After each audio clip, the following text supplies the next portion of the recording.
आओ बैठो, इतना आसान नहीं होता। स्टडी टेबल के सामने बार बार उन्हीं किताबों को लेकर बैठना, उबे हुए मन से एक बार फिर खोलना, बिना परीक्षा के तिथि के भी पढ़ना, सिर्फ भागते जाना, जहाँ मंजिल भी न, बार बार गोल रोटी में भी चिपकती दुनिया देखना, चाय के फीके रंग जैसा करियर, फिर सरकारी रिजल्ट, फिर फार्म, फिर कोचिंग और कोचिंग, फिर एक लंबा इंतजार और एक कुछ परीक्षाएं कभी खत्म नहीं होती। हर एक चरण के बाद बढ़ता जाता है तनाव, कभी प्री,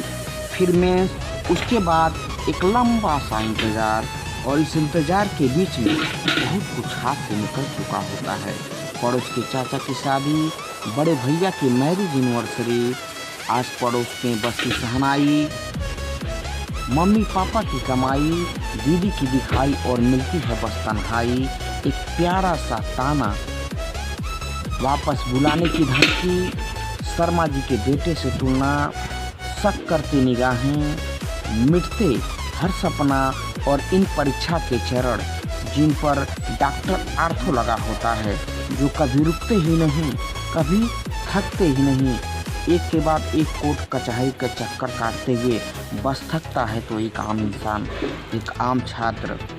टूटे हुए सपनों को लौटता है अपने गांव, अपने शहर, जज्बातों को फिर उन्हीं बैग में रखकर,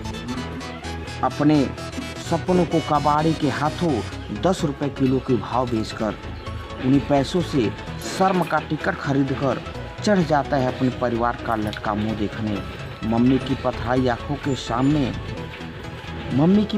आंखों के सवालों का सामना करने, पापा के अभिमान की छाती पर परचून की दुकान लगाने, बहन के उपहारों को बेचकर उसका उपकार मानने, भाई के सहयोग के नीचे खुद को न्यौछावर करने, और पड़ोस से आती आवाज़ें सुनने, फलाने का छोटा लड़का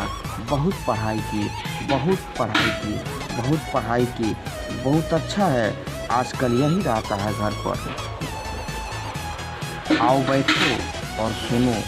फिर एक लंबा ठहाका। बस यही है आम इंसान के छात्र जो आज की ज़िंदगी में इन सरकारी विभागों के सरकारी फरमानों के आगे बेबस पड़ा है, और आम इंसान इस सरकारी चक्की में पिसता हुआ नजर आ रहा है। बेरोजगारी की दुनिया में, इस बड़ी भीड़ में, बड़ी तन्हाई के साथ मासूम भरी निगाहों से देखती आँखें, कब आएगी वैकेंसी,